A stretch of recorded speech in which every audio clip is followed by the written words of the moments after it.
What is going on, guys? My name is Lloyd Miss Prime and welcome back to another video. Today we're going to talk about Shadow of War and a little bit of what's going to be happening for the next few weeks. I'm going to be starting up a countdown to Middle-earth Shadow of War.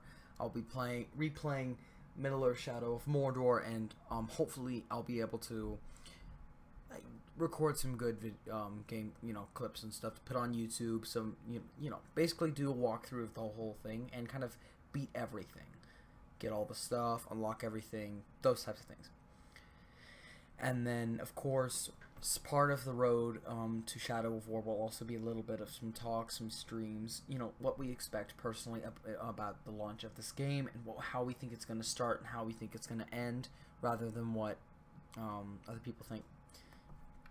Basically, we'll have like a huge debate where we'll talk about the game, and we'll try to see, we could see if some of our ideas are similar compared to if they're different.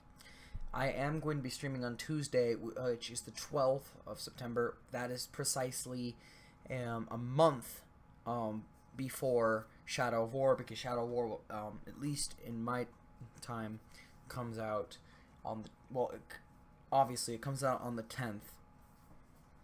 But, yeah, so October 10th, precisely a month from this Tuesday. So that's pretty cool. And we'll be talking about it. Starting Tuesday, that's when I'm going to do the first episode, which is going to be a stream where we'll talk about Shadow of War, and we'll just have kind of a discussion on the topic. And then Wednesday, we'll have day 2 of the walkthrough.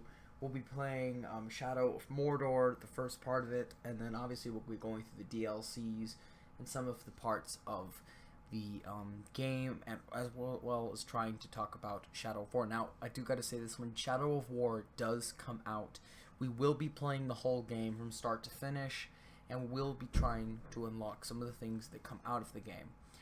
I'm real quick though, I know there are gonna be some people that are not gonna get this game because of maybe two topics, basically. Number one is microtransactions. Now, I don't have a problem with microtransactions. I know them being in a single player it's not a smart move, but I don't have a problem with them because you can easily just ignore the microtransactions, then you have to look at them. I mean, come on, if you can't take the microtransactions, then why are you interested in playing in the game? That being said, I am going to be using the microtransaction system, but not to cheat my way through. I think I'd maybe use it to try to get some legendary gear. That might be the only reason for why, is to get some legendary gear, to make my character look good. That might be the only reason why. Depending on the orc and his class traits and all that, I might use it a little bit, but not all the time. You don't have to use it. And plus, when you get the gold edition, you already get a war chest out of it. So why not use the stuff in that war chest rather than just have it there for no reason? Because at that point, there was no reason for you getting the gold edition besides for the DLCs. And then the pre-order bonus and all that.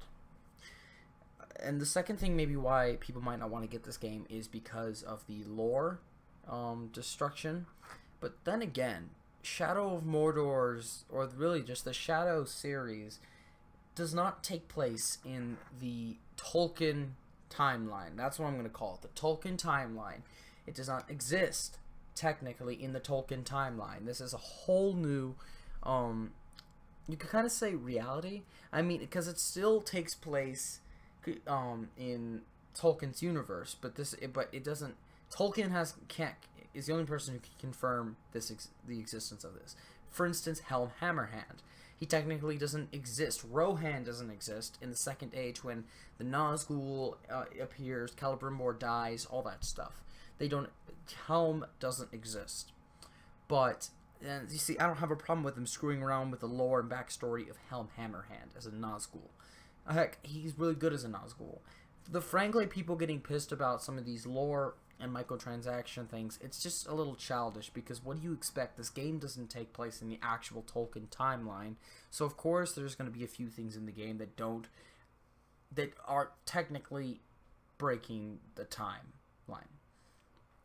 And it's not that I have a problem with it. There is a little bit of I do gotta say it is a little disappointing for them messing with the timeline. But then again, as long as this is what I say about the game. As long as the game is good, the story mode is good, all the adventures with the different types of characters is good. The battle with Sauron is good, not the same crap as we saw in Mordor, Shadow of Mordor. As long as all that's good, I'm perfectly fine with there being microtransactions. I'm perfectly fine with them screwing with the timeline, because as long as they have the story and the characters and the nemesis system, as long as that's all good, I'm perfectly fine. Now, there is that sense of the online mode, and the online mode, okay, that's something totally different. Sure, there's an online mode, like kind of like with the Vendetta missions we had in Shadow of Mordor. Yeah, people could be destroying your fortresses after you build them up and put war chiefs there. But remember, okay, so this is something I haven't looked at this or haven't researched this topic of the online mode a lot. So correct me if I'm wrong. I'm pretty sure if someone kills your dudes and just takes over your fortress, I'm pretty sure you could take your fortress back and reapply things. I'm pretty sure you're not going to lose a fortress, say in Nurnen, because someone destroyed it, or in this case took it over, killed all your dudes. And then again, people could be playing. You could play the the unrankable thing where it's like your dudes don't die and all that if you were playing it. But if someone say I'm playing Shadow of War, I build up a fortress all the way and I put a bunch of crazy war chiefs there, I'm pretty sure if they die, it's not gonna take that much of a hassle to just fix everything back up. In fact, that actually kind of makes the game a little more better, if I'm correct, because if you're able to, because you get to go through that adventure process again. In Shadow of Mordor, I always kind of love that with the nemesis system and with the characters. If one of my favorite dudes died, all I did was just farm for another great ally. I would get killed by a few good-looking dudes, and depending on their name, their class, traits, and their armor, and their look, I'd be totally fine with it. For instance, you see the guy to the left, Italian? Yeah, you can have him as an overlord, and he gets killed in online mode. But then the guy on the right of Italian, you could come up and find this dude, and you'll be like, he looks good. I can replace him. Remember, it's not much of a hassle because someone kills your dudes and destroys your fortress. As long as you can build all that back up and be perfectly fine, I'm perfectly fine with it. I know there's a few people that are perfectly fine with it as well. You don't have to like the online mode. You don't have to play it. You can play the game offline and no one's going to screw with your stuff. But then again, who cares? When people whine about this stuff, whine about microtransactions, you're not doing anybody a favor. It's not like they're going to listen. No one listens. Sure, microtransactions have a bad history with single player and multiplayer type games, but guess what?